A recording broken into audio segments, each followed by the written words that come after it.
Hello everyone. As we are discussing regarding the product management functionalities, today's topic is regarding the features, how we can slice the features into the smaller user stories, and how we can take this user stories to the teams so that the teams can start working on the actual implementation. So let's get started. In our previous top videos, the topics we discussed already about the how we can define the features. So what is a feature? Just to do a quick recap, it is a sort of a requirement which will be implemented from the end user perspective and which will be giving value add or benefit to the end users once it is released, deployed to the production. The feature typically includes the feature name or the description, the benefit hypothesis, as well as the acceptance criteria. Uh, as we already listed down, or as we have discussed about the features, the next step would be to define the user stories or slice the feature into smaller user stories. So let's go through the topic.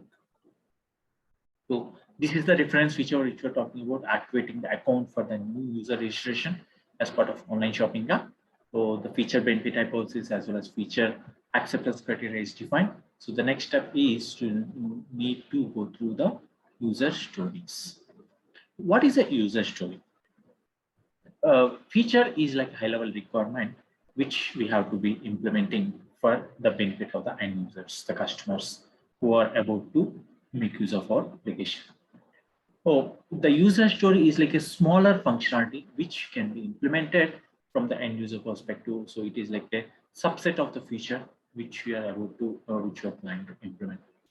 The user story should be small enough for any given agile team so that the team could be able to complete the implementation of the given user story end to end within days.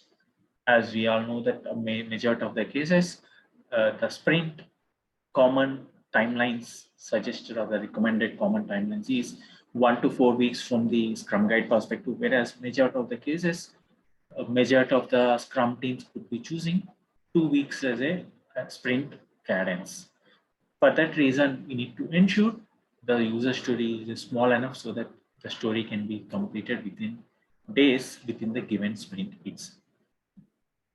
And the user story should be vertically sliced and so that it is covering or it is just touching all the aspects of the implementation like front end, back end, UI, or API or anything whichever is required from the story implementation functionality perspective.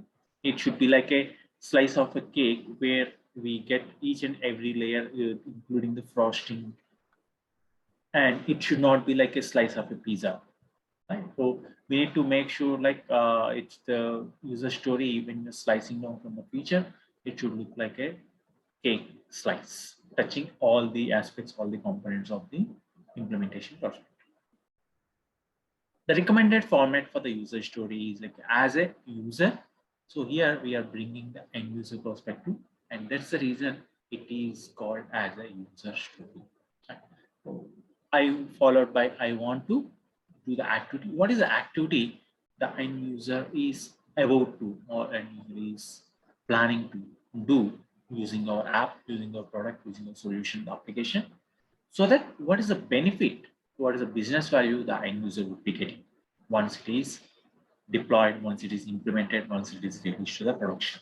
So this is the typical recommended format for the user story definition. Right? As a user, bring in the user role or the user context into consideration, and I want to the activity what the user wants to do it or user is about to user is planning to do, so that the what's the business value the user will be getting.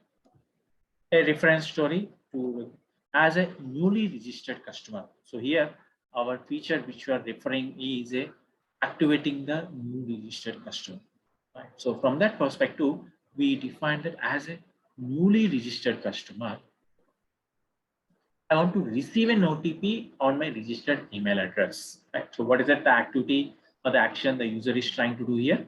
He wants to receive an OTP on my registered email address. Why or what's the benefit you will be getting by doing that?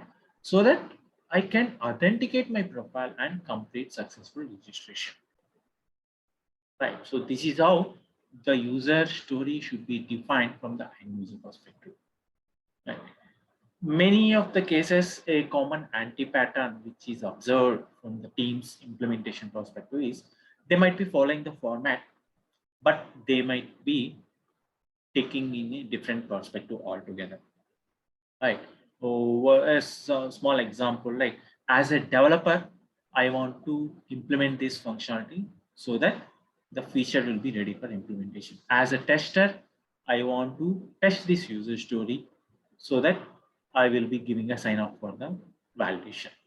That is not the user. So here, the developer, the tester, DB, DevOps, they are not the users. We have to bring in the actual end user into the context. Right? That's the main intention of calling or defining or considering it as a user story. So from our persona's perspective, right? If we recollect, like we have defined Rose as a consumer and John as a warehouse manager from the online shopping app perspective. So here, if we have to replace this newly registered customer, we can bring in as Rose, because Rose is the consumer, Rose is the customer who is about to or who is going to get registered for our online shopping app. So we can bring in that persona as well and define the user story. That way, whenever the team starts working on it, team starts referring the user story for the implementation, they will be getting the intent of what is the user is trying to, what is the functionality we have to implement and how is it going to benefit the actual end user once it is implemented. Okay. So this is how the typical user story should be defined. Along with that, once the user story is defined, we need to start looking at or we need to start listing down the acceptance criteria for the user story. Okay. What is the acceptance criteria? So it is like to most of the cases we call it as like a use cases or the scenarios or the pointers which we ensure the story implementation is completed, the story implementation is successful, or the story validation can be done by using this acceptance criteria. So the most common recommended format is given, when, then. Let's take a couple of examples to get an idea of how we can define given, when, then from the acceptance criteria perspective. Given the new user registered on our app, when the user is trying to activate the profile, then a OTP should be triggered and delivered to the respective email address. Right. So here, the user story is about activating the profile using OTP validation for the email address. For that reason, we have defined the acceptance criteria as well in the same lines. Right. So the user story and the acceptance criteria should go hand in hand. And what is it we are trying to cover? What is it we are trying to implement? What is it we are trying to achieve as part of the given user story? The same way, there could be negative scenarios, negative use cases as well could be coming in the acceptance criteria. Right. So one of the example is like given the new user registered on our app, when the user trying to activate the profile with the invalid email address or using an invalid email address format, that is a situation. What is that we have to do? It shouldn't be successful, it shouldn't be activated, or it shouldn't be validated. OTP won't be generated. Instead, then what should happen? An error message should be displayed for the user to correct or update the email address or the format, whatever, whether the email address is wrong or the format itself is wrong. So we need to display error message so that the user should be able to correct or update it. Right? So we can even mention what is the error message should be displayed. Here, instead of a generic statement of error message, we can list down what is the error message. Then a message stating your email address format is invalid. Right? Or what are the error message we are planning to display from the end user perspective, we should be including there, or we should be mentioning the text in the acceptance criteria. Going ahead, it is like a invest. Invest is like we generally hear investing in the user story. What is the invest? The invest is like independent. The user story should be independent from the end user perspective or from the implementation perspective. When we say independent, we might get it out, we might get a question.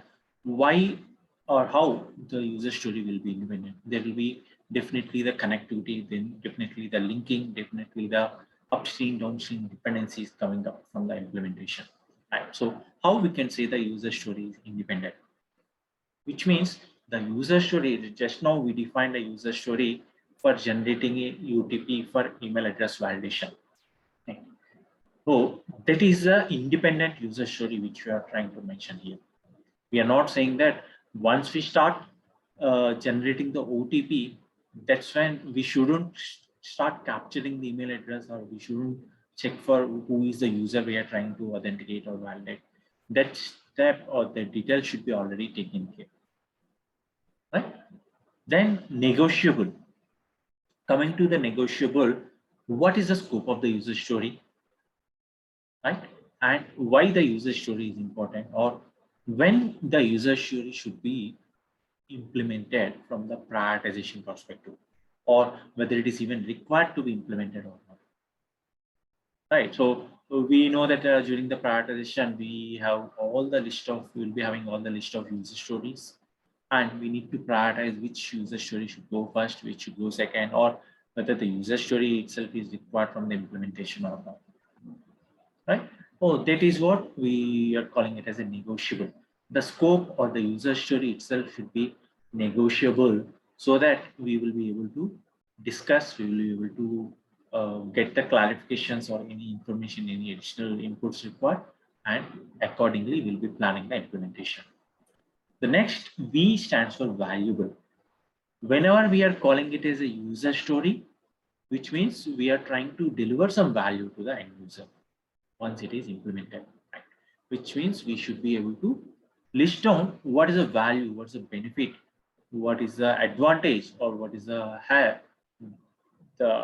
how it is going to help the end users from the implementation perspective.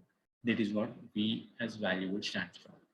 E stands for estimable or estimatable. Once the user story is defined, the team who is about to go to implementation, they should be able to come up with a estimate of what's the complexity, what's the volume, what's the knowledge, and what's the uncertainty around that user story, so that they can plan for the implementation. Right. Where if the team is, they are unable to come up with estimate, or if the team is not clear how to implement, or not clear how to estimate, or what could be the estimates, high level estimates, right? When we say the estimates, it need not be in hours or minutes or days exactly. We generally use a Fibonacci series or sequence for the user story level estimates. And from the features of the initiative perspective, we will use the t-shirt sizing, like small, medium, large, extra large, double XL, or extra small, or different perspectives from the features of the initiatives perspective. The same way, the user story also should be estimatable or estimable from the team who is about to get implemented. Then S stands for small. As we discussed in the initial slide, the user story should be small, simple enough so that the team would be able to get the implementation done within a same sprint where the team started the implementation. If the user story itself is, the team is taking 2-3 sprints continuously for the implementation, then which means we might have to slice down the user story into smaller user story. Right? Remember the Agile Manifesto? Working software is the primary measure, or working software any point of time. How we progress, how we showcase our progress, how we measure the implementation by showcasing the working software. So if that is to be happen, we need to ensure the user story is defined in the smallest possible slices. Then the last T stands for testable. What is testable? Oh, just now we defined the acceptance criteria covering all the possible positive and the negative use cases, all the valid, invalid use cases. Right? So when we define a user story, the user story should be able to validate, should be able to authenticate, should be able to confirm. Yes, the user story implementation is done. The user story implementation is successful, or the user story is meeting the story criteria, and the user story can be implemented, can be released, can be deployed to production, and can be made available to the end user. If that is to happen from the working software, from the continuous integration perspective, we need to ensure the story should be testable as well. Again, when we say the testing, it is not just the functional testing. It should be starting from the unit testing or the test-driven development, or by listing down the use cases in the form of behavior-driven development, given when then format, which we discussed just now, it all or any possible ways we should be able to test and validate the user stories. That is what the invest is all about. Next step is to split the user stories. The topic itself is to how to slice down the feature into user stories. And just now in the invest as well, we discussed S stands for small, which means the user story should be small enough to fit in a given sprint, given iteration, right? So for that, any of these things to happen, we need to ensure we should be aware of how or different possible ways we can split or we can slice the user stories. The most common user story splicing technique is the workflow steps, right? So for example, if you have 10 steps to be implemented from the end-to-end perspective or from the functionality perspective, we can slice it down into step by step, or maybe 2 steps in a user story, 3 steps in a user story, again, making it a logical vertical slice. Right? Then the next thing is business rule variations. By bringing the different user perspectives or different end users context or the perspectives into this, and we can slice it down as well. And if in case it is taking major time or major effort from the estimation perspective, we can slice it down and what could be done before or what could be done later, or how we can slice down into smaller user stories. Then the simple versus complex, right? So if you take a search, for example, right? So searching with a single keyword is like a simple user story, whereas searching with a sentence or searching with a different 2-3 keywords together, or searching with the name, author, location, or the price, or the year, different combinations coming into one text, right? So those also we can try to slice down into smaller user stories, into a separate, independent, individual user stories. Right? Again, here we are trying to bring in that independent and negotiable, valuable, small and testable and estimable user stories throughout the slicing techniques by making use of all these slicing techniques. And then variations in data. If we have to pass on different data, or if we have to test, if you have to validate with the different sets of data, different types of data, right? Then we can slice it down using that type of test data as well. Then data entry methods. We know that there could be different data entry methods. One is like using a keyboard, using a mouse, using a scanner, using the usernames, or using a UPI ID, different ways, different types, how we can input, or there are ways to enter or capture the data entry method, right? So we can try to slice down using those techniques as well, right? And then deferred system qualities, the way how the web browser works versus the way how a mobile app works, or the way how the different same application works in different configurations also might differ sometimes, right? The functionality might remain in the backend API, the logic, but the way the UI, the user experience and the look and feel might differ, right? Or what are the required context, we can consider that and we can slice it down accordingly. The next thing is operations, right? The CRUD operations, generally we call it as CRUD operations: create, read, update, and delete. So create, we can make it as a one user story, then read another user story, update another user story, and delete another user story. If we are trying to do everything in one single user story, or if we have these CRUD operations in a feature, then before itself we can get an idea. Okay, we can slice the feature into these type of user stories. Right? Then the use case scenarios. just now we discussed like two different use cases, right? One is like a valid email address and generating the OTP and doing the validation. The second one is like a invalid email address or invalid email address format, and then uh, displaying an error message or asking the user to correct the format of the email address. Even that we can try to slice down into two user stories. First one for a valid or happy path scenario. The second one could be for the invalid or the negative validations. Again, that could be based upon the time and effort or the estimates required by the team, or that could be from the implementation perspective based upon the team, how they want to take it up. The last possible way is like a breaking the spike. In the spikes, we will be talking in the next coming up video, the enablers or the spike. But from the implementation perspective, just to give an example, so for generating an OTP, first we need to know the logic or the process, how we have to generate an OTP and how we have to send it to the user, whether it is for the email address or whether it is for the text phone number or whether it is through WhatsApp. So each of it again different systems or different things, right? So generating an OTP, unique OTP, associating that unique OTP to that system or the record from that user perspective, we might want to try it out first time before doing the actual implementation, because maybe this is the first time we are doing that OTP validation or authentication. So we might want to do it first to see what are the possible ways, how we want to do it, or what are the things we might need to get the actual implementation. So if that is a thing, we can slice that into a spike or an enabler as a first step, and then take up the actual user story implementation.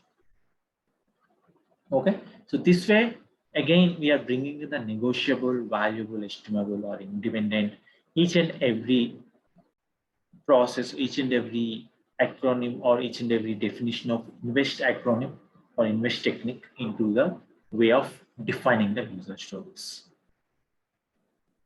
So what's next? We have defined the user stories with all the required details, with the acceptance criteria, with the what are the format of the template we want to use. The next step is make sure to prioritize the user stories using the prioritization technique. Again, there are different prioritization techniques.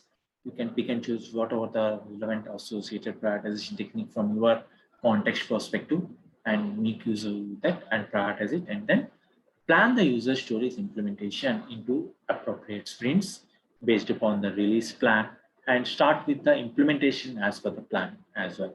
The actual development, actual deliverables from the implementation. Only then we will be able to deliver valuable working software to the end users. Okay. So that's about the how we can slice down the feature into user stories, about the invest, about the different types of techniques or the different types of ways to split the user stories into smaller user stories or a feature into smaller user stories. Thanks for your time for going through this video. We'll meet up in the next video. Thank you.